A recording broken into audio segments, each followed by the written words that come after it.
अस्सलामुअलैकुम फ्रेंड्स, उम्मीद करता हूँ सब दोस्त खैरियत से होंगे। अल्लाह आपको खुश रखे और अपने हिफ्ज़ व ईमान में रखे। जैसा कि आप सब दोस्त जानते हैं कि केजी ऐप ने इनएक्टिव अकाउंट को सस्पेंड कर दिया था। जिन भाइयों के अकाउंट सस्पेंड किए गए थे, आप काइंडली अपने जाके लॉगिन करें अपने अकाउंट को, वो लॉगिन हो जाएगा क्योंकि केजी ऐप ने उनके अकाउंट लॉगिन कर दिए हैं ताकि आप एक्टिव कर सकें।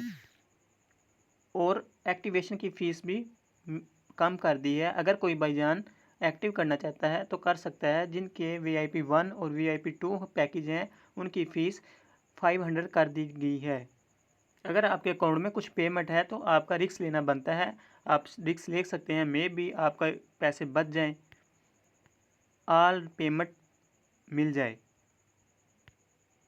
दुआओं में याद रखिए। अल्लाह हाफिज़।